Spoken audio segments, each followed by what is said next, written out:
Kalau Bosman Mardigu jadi presiden, maka dalam 100 hari kerja pertamanya apa yang akan dilakukan? Dalam ilmu MMT, Modern Monetary Theory, maka ada yang namanya TINA, There is no alternative. Apa arti TINA sederhananya? Pemerintah akan membuat peraturan sehingga orang tidak punya pilihan kecuali mengikuti apa yang pemerintah arahkan. Misalnya, ada 5.500 triliun uang nasabah di bank di Indonesia. Katakan 50%-nya adalah uang yang didepositokan oleh nasabahnya. Uang itu memperoleh bunga deposito sekitar 5% setahun. Jadi, kalau ada seseorang punya uang 100 miliar rupiah pada depositonya, maka dia akan memperoleh bunga sekitar 5 miliar setahun. Lumayan, duduk-duduk nggak ngapa-ngapain menikmati hidup. Kalau punya 1 triliun bahkan, dapat 50 miliar per tahunnya, bunganya didapat olehnya. Maka dalam MMT, buat peraturan yang namanya TINA, yaitu tidak ada pilihan lain seperti bunga deposito sekarang 0%. Kalau bunga deposito 0%, maka deposan kepalanya pecah semuanya. Yang tadinya duduk-duduk enak dapat 5 miliar setahun, tahu-tahu dapatnya 0. Maka uang tersebut bakal ditariknya keluar. Maka pilihannya kalau dia kirim ke luar negeri tanpa underlying transaction atau tidak ada transaksi hanya pindahin uang, dia akan kena pasal flight capital, penjara 5 tahun. Keluar uang dari Indonesia harus ada masuknya atau transaksinya, misalnya beli alat produksi atau apapun yang bermanfaat. Kalau mau deposito di luar negeri, tukar mata uang asing, flight capital, penjara 5 tahun. Apa yang terjadi kalau TINA diterbitkan regulasinya? Sementara dari 5.500 triliun, setengahnya adalah deposito yang tidak berbunga. Maka uang tersebut mendadak bisa keluar dari bank dan masuk ke sektor real. Jadi pabrik, jadi hotel, jadi kafe, invest di UKM, dan uang yang 2.000 triliun rupiah itu atau sama dengan APBN mengalir deras ke sektor ekonomi produktif. Ekonomi Indonesia dalam semalam akan berputar. Makanya jangan pilih Bosman jadi presiden. Saat ini, strategi berekonominya adalah membatasi gerak peredaran uang. Tidak heran, karena itu memang strateginya old mind. Fakta saat ini uang beredar hanya 48% dari GDP nasional. Kemudian, pertumbuhan pinjaman perbankan hampir tidak tumbuh. Padahal, salah satu indikasi untuk tumbuh ekonomi sebuah negara adalah pertumbuhan pinjaman perbankan di sektor industri di atas 10% per tahunnya dibanding tahun yang lalu. Strategi TINA adalah membanjiri pasar dengan uang segar baru, yaitu uang di bank deposito nasabah digelontorkan keluar ke sektor real. Itu strategi pertama yang sudah kita jelaskan. Ada strategi berikutnya untuk membanjiri uang ke Indonesia, yaitu dalam 100 hari pertama Newman menjabat presiden adalah memanggil para naga-naga yang telah lama berbisnis di Indonesia. Minimum 9 naga hadir di istana. Di istana dipasang kamera dari seluruh media elektronik termasuk live YouTube dan media sosial lainnya. Ketika mereka hadir dalam meja pertemuan, maka siaran langsung dimulai. Presiden akan mengatakan, Pak A, menurut data di kantong saya, Anda dan keluarga yang telah 50 tahun membangun bisnis di Indonesia memiliki uang tunai di negara lain lebih dari 10 billion dolar atau 150 triliun rupiah. Kapan uang itu balik ke Indonesia? Maka si A mengatakan, 24 bulan lagi Pak. Maka Presiden akan mengambil pasportnya dan berkata, tak pinjem pasportmu 2 tahun ya, sampai uangmu masuk balik ke Indonesia. Oke, Pak F, berapa lama uangmu dan keluargamu yang di luar negeri itu akan masuk balik disimpan di Indonesia? Maka F menjawab, wah belum tahu Pak, harus saya hitung dulu. Maka Presiden akan mengatakan, baiklah kalau begitu kita pinjem pasportnya ya. Juga kita belum tahu berapa lama paspor ini kita pinjemnya. Pak B, berapa lama aset tunaimu yang di luar negeri akan balik ke Indonesia? Pak B menjawab, 1 tahun. Baik, 1 tahun pasportmu tak pinjem ya. Kalau mau berobat ke luar negeri, ngapunten loh ya, Anda belum bisa dulu. Berobat di tanah air aja dulu. Atau mau kunjungi anak, saudara, mau tinggal atau jalan-jalan wisata ke luar negeri, belum bisa dulu. Jadi wisatanya di dalam negeri aja, sampai uang di luar negeri balik dulu ke tanah air, nggih. Janji suci kalian ini disaksikan seluruh rakyat Indonesia loh. Anda ini pahlawan ekonomi kalau balikin uang tersebut ke tanah air yang akan membantu ekonomi dalam negeri. Kita putar cepat bersama. Mau kan jadi pahlawan bangsa? Ini masa kalian berkontribusi ke negara tercinta loh. Sahabat, dari 11.000 triliun yang ada di kantong, pasti dengan strategi ini minimum separuhnya balik masuk ke Indonesia dalam setahun ke depan. Sulit mereka para naga nggak keluar negeri karena berobat itu di masa tuanya. Mereka juga berpenyakit kok, nyaman dengan dokter luar negeri. Juga sulit mereka tidak mengunjungi dan melihat simpenan-simpenan tanda petik ya, simpenan mereka yang banyak itu. Makanya jangan pilih Mardigu jadi presiden.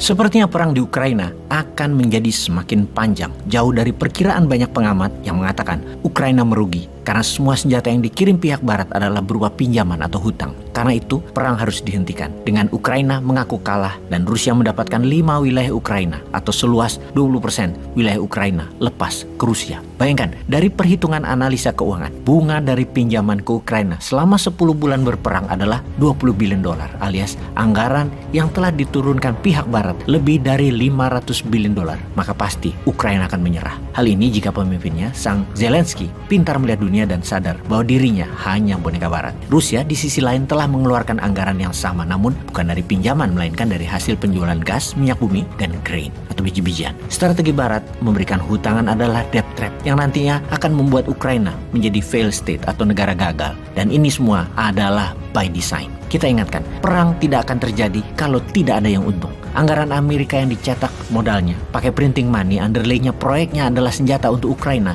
dibayar kepada defense kontraktor yang menghidupkan mesin industrial military complex, di mana nanti ketika perang usai, para pengusaha itu akan menyedot harta Ukraina sampai mampus negara Ukraina yang akan menjadi negara miskin selamanya. Modal dagang itu harus kembali bayar biaya perang tersebut ke bohir, yaitu pihak barat dan Amerika. Herannya lagi, ada perintah dari Amerika bahwa Ukraina tidak boleh serang Rusia ke dalam wilayah Rusia, yang mana perintah itu minggu kemarin tidak ditaati oleh Ukraina. Yang mana hal ini sekali lagi membuktikan Zelensky pemimpin egois yang tidak peduli pada rakyatnya. Ukraina melancarkan serangan udara menarget 2 pangkalan militer di wilayah Rusia menggunakan pesawat tak berawak atau drone pada minggu lalu yang menyebabkan Rusia membalas serangan itu ke banyak infrastruktur kelistrikan di Ukraina. Saling serang tersebut mengakibatkan eskalasi pertempuran di berbagai wilayah meningkat. Rusia yang geram dengan jembatan yang dibom pihak Ukraina tambah marah dengan 4 serangan udara masuk ke wilayah Rusia, di mana serangan dari pihak Ukraina juga bisa dikatakan menjadi yang paling berani sejak negaranya diinvasi Rusia 10 bulan lalu, karena bukan menyerang wilayah Ukraina yang dikuasai oleh Rusia, namun masuk jauh ke dalam wilayah Rusia.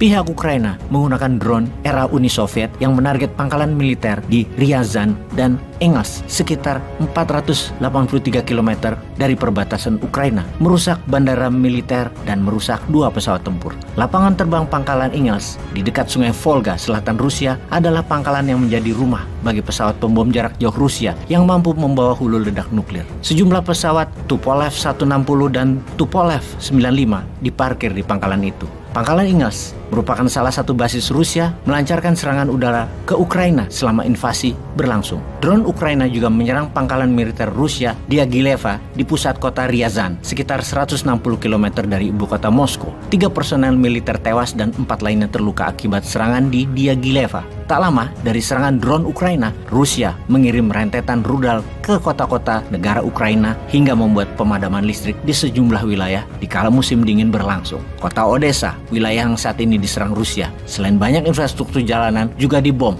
oleh Rusia yang mengakibatkan kerusakan parah juga di ibu kota Kiev. Perang yang diatur-atur oleh pihak Amerika kepada Ukraina adalah hal aneh, namun ini semua rahasia umum kecuali si egois Zelensky yang tidak sadar, karena bisa diartikan bahwa perang ini memang dipelihara oleh pihak NATO, khususnya Amerika, dipelihara agar lama, agar bisa jadi mesin uang bagi industri militer Amerika. Jadi ada alasan untuk kendali dolar Amerika. Kebetulan Zelensky-nya seorang narsistik grandios. Oh, ada hal penting yang harus kita pertimbangkan, yaitu kita melihat perang ini masih lama, itu pertama. Yang pasti akan menjadi mesin profit bagi Amerika.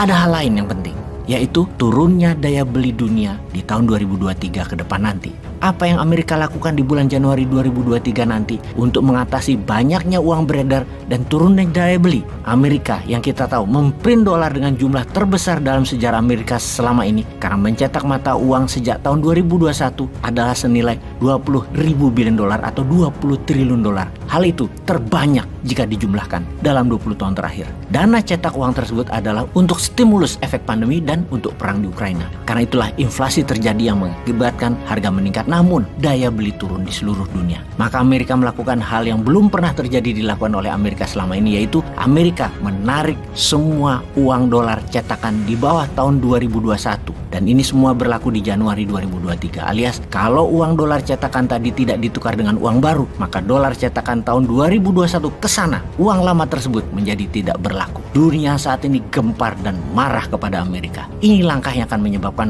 blunder bagi Amerika pastinya, karena triliunan dolar akan hilang dan menjadi tidak bernilai. Walaupun hal itu mungkin akan menstabilkan uang beredar dengan hasil produksi, namun hal ini adalah tindakan kurang ajar dan tidak amanah atas kepercayaan dunia akan dolar. Maka sahabat, kesimpulan yang kita dapati adalah perang Ukraina masih harus panjang agar uang cetakan Amerika yang dicetak sejak tahun 2021 sejumlah lebih dari 20 triliun dolar punya underlying proyeknya, yaitu peralatan perang. Kedua, nilai dolar akan menjadi tidak menentu, bisa naik karena demand besar atau rush, dan mungkin akan membawa dolar terhadap rupiah ke arah 18.000 rupiah per dolar. Kemudian, ikatan kuat petro yuan sebagai pengganti dolar dalam mata uang transaksi pada dunia perminyakan akan buat demand terhadap dolar menurun. Devisa Indonesia bisa amburadul jadinya. Sudah dolar mahal, namun kebutuhan buat transaksi antar negara berkurang. Tahun 2023 bisa menjadi tahun kegelapan ekonomi bagaikan tahun kegelapan pandemi di tahun 2020 kemarin. Semua ini adalah man-made disaster, petaka ciptaan manusia sendiri. Bagi Indonesia, kalau kita punya visi kelas dunia dan pemimpin kelas dunia, inilah masa Indonesia menyalip di tikungan untuk menjadi pemain dunia. Bisa nggak maininnya?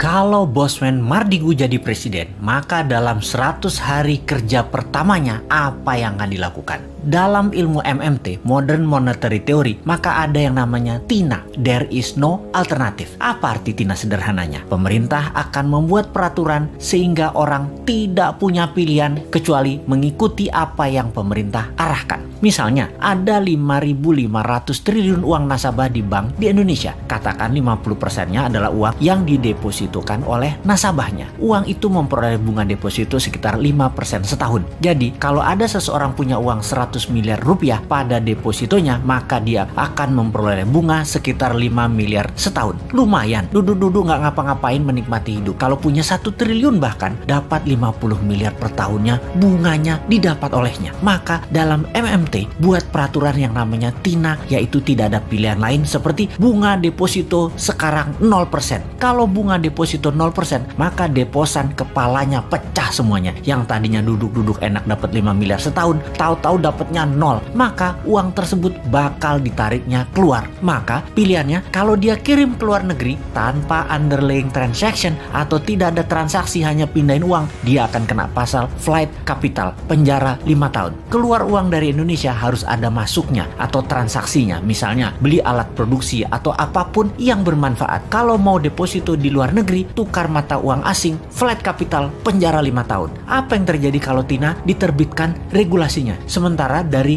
5.500 triliun, setengahnya adalah deposito yang tidak berbunga. Maka uang tersebut mendadak bisa keluar dari bank dan masuk ke sektor real. Jadi pabrik, jadi hotel, jadi kafe, invest di UKM, dan uang yang 2.000 triliun rupiah itu atau sama dengan APBN mengalir deras ke sektor ekonomi produktif. Ekonomi Indonesia dalam semalam akan berputar. Makanya jangan pilih Bosman jadi presiden.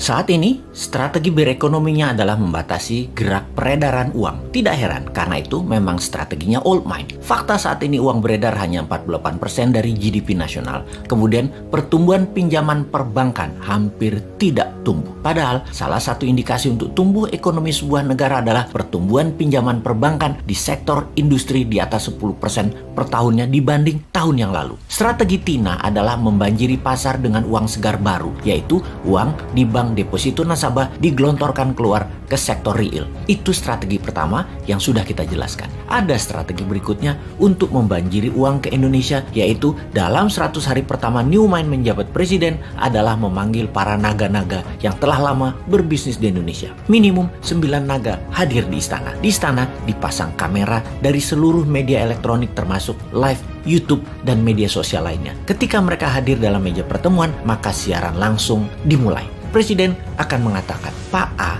menurut data di kantong saya, Anda dan keluarga yang telah 50 tahun membangun bisnis di Indonesia memiliki uang tunai di negara lain lebih dari 10 billion dolar atau 150 triliun rupiah. Kapan uang itu balik ke Indonesia?" Maka si A mengatakan, 24 bulan lagi, Pak. Maka Presiden akan mengambil pasportnya dan berkata, "Tak pinjem pasportmu 2 tahun ya, sampai uangmu masuk balik ke Indonesia." Oke, Pak F, berapa lama uangmu dan keluargamu yang di luar negeri itu akan masuk balik disimpan di Indonesia? Maka F menjawab, "Wah, belum tahu Pak, harus saya hitung dulu." Maka Presiden akan mengatakan, "Baiklah kalau begitu, kita pinjem pasportnya ya. Juga kita belum tahu berapa lama paspor ini kita pinjemnya." "Pak B, berapa lama aset tunaimu yang di luar negeri akan balik ke Indonesia?" Pak B menjawab, 1 tahun. "Baik, 1 tahun pasportmu tak pinjem ya. Kalau mau berobat ke luar negeri, ngapunten loh ya, Anda belum bisa dulu. Berobat di tanah air aja dulu. Atau mau kunjungi anak, saudara, mau tinggal atau jalan-jalan wisata ke luar negeri, belum bisa dulu. Jadi wisatanya di dalam negeri aja. Sampai uang di luar negeri balik dulu ke tanah air, nggih. Janji suci kalian ini disaksikan seluruh rakyat Indonesia loh. Anda ini pahlawan ekonomi kalau balikin uang tersebut ke tanah air yang akan membantu ekonomi dalam negeri.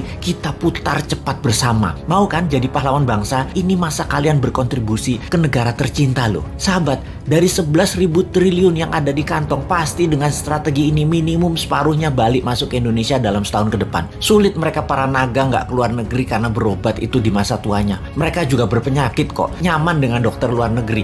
Juga sulit mereka tidak mengunjungi dan melihat simpenan-simpenan tanda petik ya, simpenan mereka yang banyak itu. Makanya jangan pilih Mardigu jadi presiden.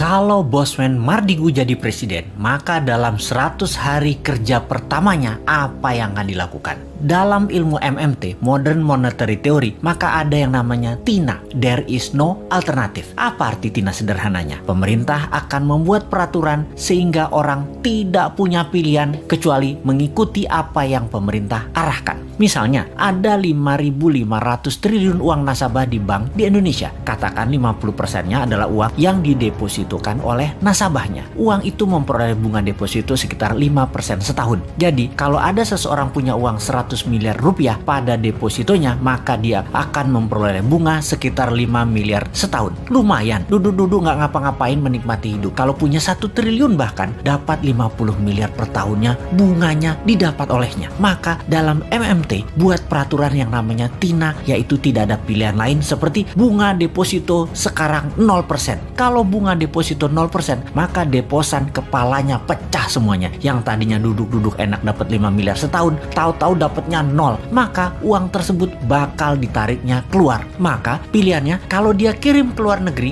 tanpa underlying transaction atau tidak ada transaksi, hanya pindahin uang, dia akan kena pasal flight capital, penjara 5 tahun. Keluar uang dari Indonesia harus ada masuknya atau transaksinya, misalnya beli alat produksi atau apapun yang bermanfaat. Kalau mau deposito di luar negeri, tukar mata uang asing, flight capital, penjara 5 tahun. Apa yang terjadi kalau TINA diterbitkan regulasinya? Sementara dari 5.500 triliun, setengahnya adalah deposito yang tidak berbunga. Maka uang tersebut mendadak bisa keluar dari bank dan masuk ke sektor real. Jadi pabrik, jadi hotel, jadi kafe, invest di UKM, dan uang yang 2.000 triliun rupiah itu atau sama dengan APBN mengalir deras ke sektor ekonomi produktif. Ekonomi Indonesia dalam semalam akan berputar. Makanya jangan pilih Bosman jadi presiden.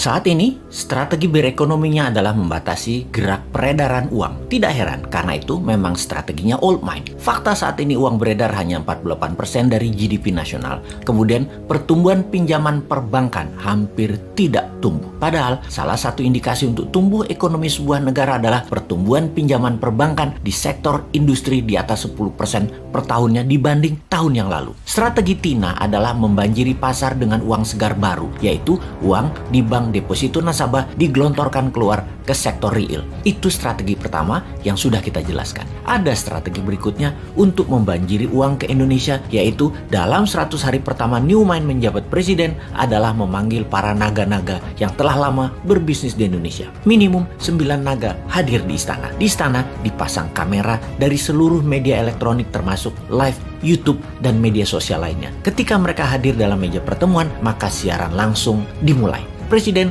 akan mengatakan, "Pak A, menurut data di kantong saya, Anda dan keluarga yang telah 50 tahun membangun bisnis di Indonesia memiliki uang tunai di negara lain lebih dari 10 billion dolar atau 150 triliun rupiah. Kapan uang itu balik ke Indonesia?" Maka si A mengatakan, 24 bulan lagi, Pak. Maka Presiden akan mengambil pasportnya dan berkata, "Tak pinjem pasportmu 2 tahun ya, sampai uangmu masuk balik ke Indonesia." Oke, Pak F, berapa lama uangmu dan keluargamu yang di luar negeri itu akan masuk balik disimpan di Indonesia? Maka F menjawab, "Wah, belum tahu Pak, harus saya hitung dulu." Maka Presiden akan mengatakan, "Baiklah kalau begitu, kita pinjem pasportnya ya. Juga kita belum tahu berapa lama paspor ini kita pinjemnya." "Pak B, berapa lama aset tunaimu yang di luar negeri akan balik ke Indonesia?" Pak B menjawab, 1 tahun. "Baik, 1 tahun pasportmu tak pinjem ya. Kalau mau berobat ke luar negeri, ngapunten loh ya, Anda belum bisa dulu. Berobat di tanah air aja dulu. Atau mau kunjungi anak, saudara, mau tinggal atau jalan-jalan wisata ke luar negeri, belum bisa dulu. Jadi wisatanya di dalam negeri aja. Sampai uang di luar negeri balik dulu ke tanah air, nggih. Janji suci kalian ini disaksikan seluruh rakyat Indonesia loh. Anda ini pahlawan ekonomi kalau balikin uang tersebut ke tanah air yang akan membantu ekonomi dalam negeri. Kita putar cepat bersama. Mau kan jadi pahlawan bangsa? Ini masa kalian berkontribusi ke negara tercinta loh." Sahabat,